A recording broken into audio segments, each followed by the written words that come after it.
Next, House Bill 547, Delegate Guyton, and there are 5 individuals after Delegate Guyton to testify for 2 minutes each. So whenever you're ready, Delegate. Thank you so much, Madam Chair, members of the committee. Again, for the record, Delegate Michelle Guyton, District 42B, Baltimore County. And I do have 4 bills in a row for you today. I hope I can get extra credit if I keep them straight. I will try to go as quickly as I can while giving you the information that hopefully will make sure that this is clear.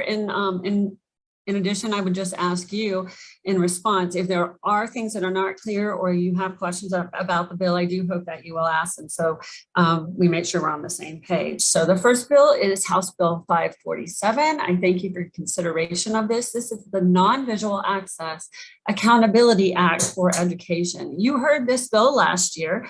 The bill has been worked extensively, particularly on the Senate side this year. The cross-file for this bill is Senator Zucker. And with the Senate President's office, they've made quite a few changes, but it generally does the same thing that it did before.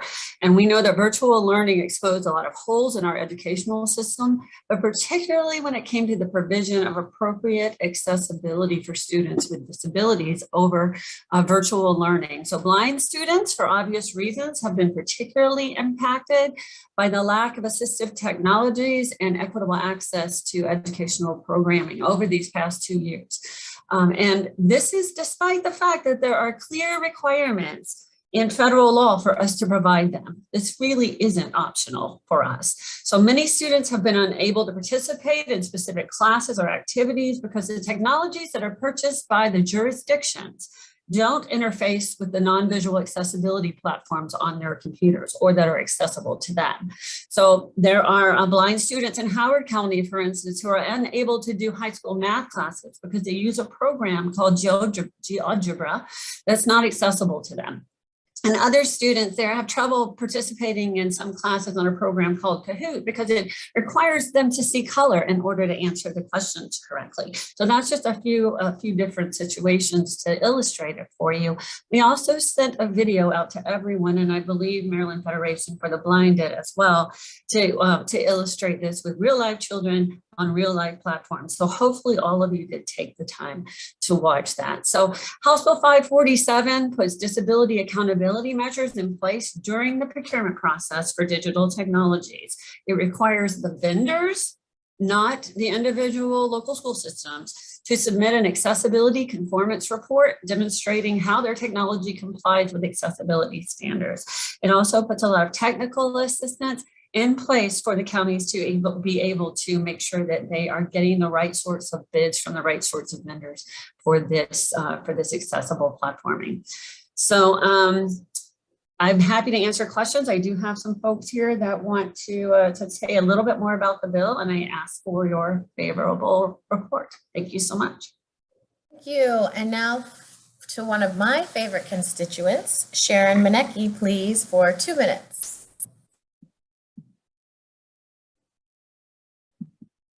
Sharon, I know I saw you're on here.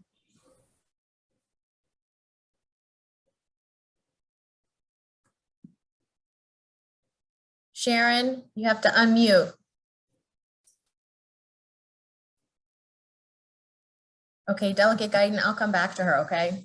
Okay, thank you, Madam Chair. We'll get in touch with her as well. Okay, thanks. Derek Day, please, then, for 2 minutes.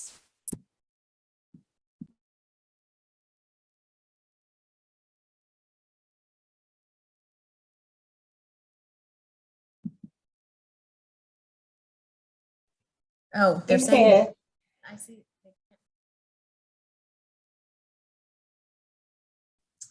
Technical issues, 1 second, please. As my old chair on my old committee used to say, 1 moment, please.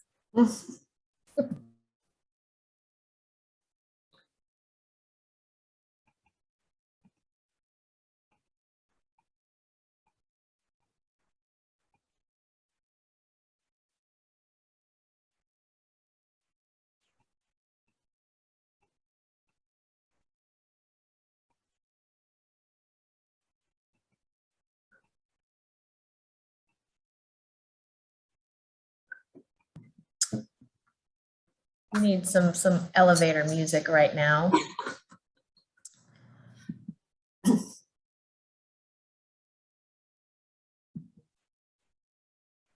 Are you able to unmute them?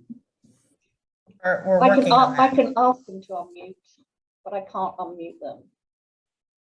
Yeah, you can only ask. That's right. Okay.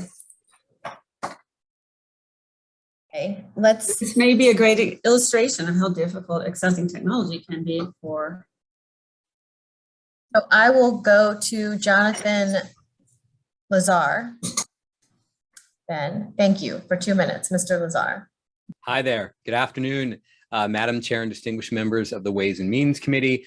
My name is Jonathan Lazar. I'm a professor at the University of Maryland, and I'm also director of the Trace Research and Development Center at the university, the nation's oldest research center on technology and disability. But of course, I'm here representing my own opinion, not that of the University of Maryland or the Trace Center. I am strongly in favor of this bill. Why? It's both a cost savings bill and a civil rights bill, right? It protects the rights of students with disabilities to have equal access to technology for learning. And also it takes the responsibility off of for fixing technology off of local school boards and puts it where it should be, on the technology vendor. This saves time and money for school boards. This makes sure that students with disabilities have equal access to education. So it's a great bill. Now, you may hear from some people who say, well, we don't know that vendors can do this, right? We don't know that all these requirements can be met. And I want you to think about this. We have in our hearts, we have these warm places, these warm memories of school as being this unique place with great teachers and supportive administrators. But from a technology procurement point of view, there is nothing special about schools. Schools procure technology and can procure technology the same way that universities do, the same way that state government does, the same way that federal government does. All of these protections that are in the bill are things that technology vendors already know how to do.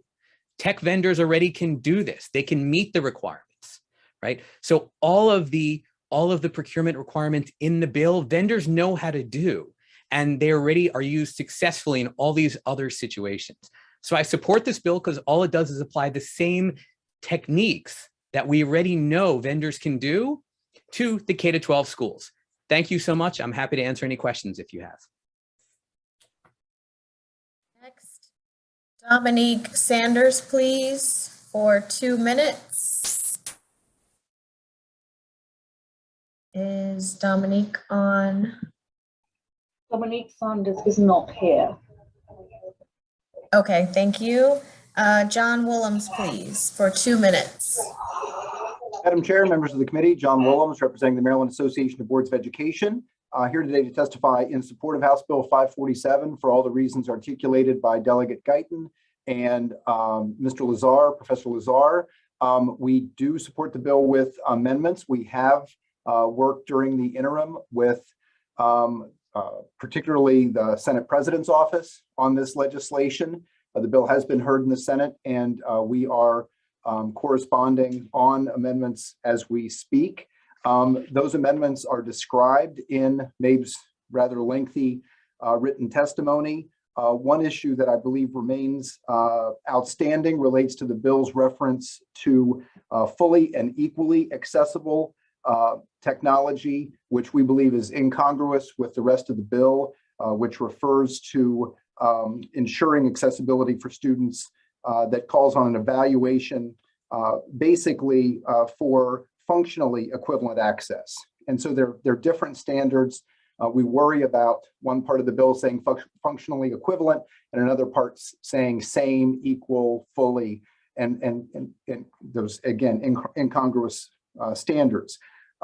We also request that the indemnification clause apply not only to the state, but to local contracts consistent with Mr. Lazar's testimony, and we look forward to that being resolved.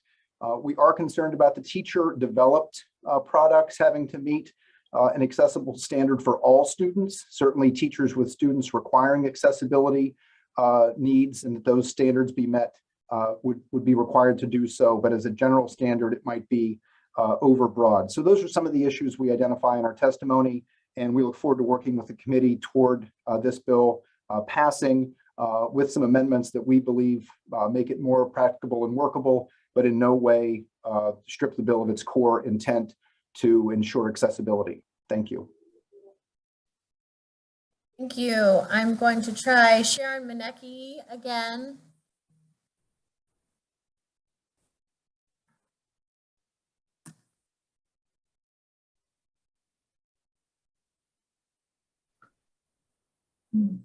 Okay, Derek Day. Madam Chair, they both say they're on, but they're unable to unmute themselves. And they went out and came back in and they're still unable to unmute. So I don't know.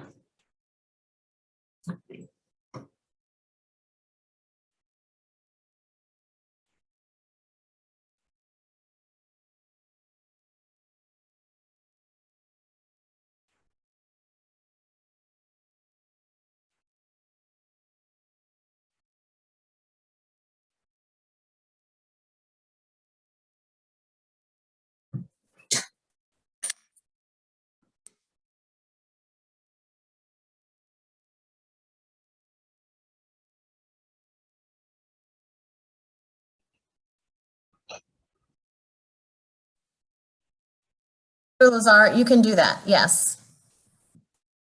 So Okay. Mr. Lazar is I'm going to going call her. I'm going to call her right back then. I'll try and see if I could figure out her. You know, when you're a computer scientist, you always try and solve everyone's tech problems.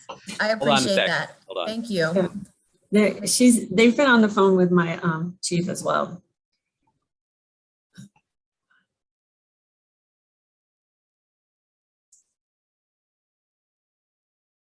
Well, thank you all for your patience. Okay. So I've got Sharon here. Sharon, can you speak and can they hear you? Good afternoon. Can you hear me? Yes. Hi, Sharon. This is Vanessa Atterbury. Thank you. I apologize. Thank you, Chairman Atterbury. Thank you. Sorry for the technical difficulties. Me too. Thank you for the opportunity and thank you to Delegate Guyton for sponsoring this bill for us. You know, accessibility is. I'm intrigued by this comment made by my friend over there in the School Board Association, because he said accessibility it can be for the students who need it. Now, I want to ask you, how many of you have ever used the ramp to get into your building there, the low house office building? I'm sure if you were to have a show of hands that sometimes many of you do, whether you need it or not, right? So you don't know when you need accessibility. And so to say that kind of a statement is a lack of understanding of accessibility. You know, the guidelines for vendors have been around since 1995. That's a long time. They know how to do it. One other comment on the fiscal note, there's a thing in there where Baltimore City says that they have to hire somebody to help the vendors do their conformance report, conformance for accessibility. Well, that doesn't make sense, because if you know how to make accessibility, which they should know, and if they don't, then do you really want their contract? So I think there's a lot of misunderstanding. I think this bill will go a long way in correcting the misunderstanding, and it will bring accountability on the part of the locals and MSDE.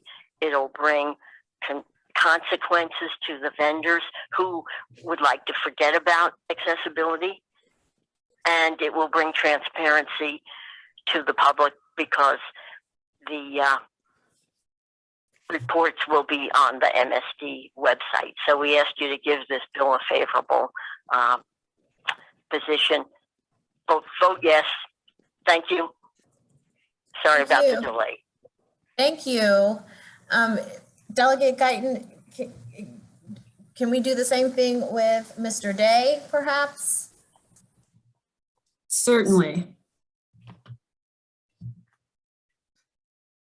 Everyone, just your indulgence, please. Thank you so much. And while we're waiting for my assistant to get him on the phone, if I could speak to the fiscal note, Madam Chair.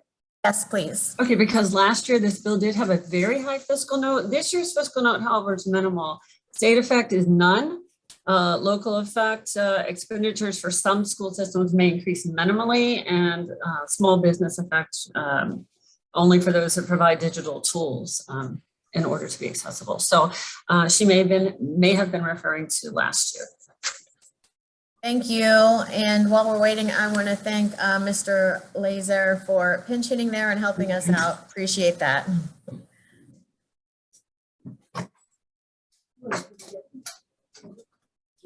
You're a computer scientist. Even when you become a professor at heart, you still want to solve everyone's tech problems. So my pleasure. Madam Chair, I apologize. I don't think we're able to get him on the phone. So Okay. if anyone has questions for him, please do read the testimony. I believe there's written testimony as well. Okay. Thank you. We apologize for our technical difficulties, Mr. Day.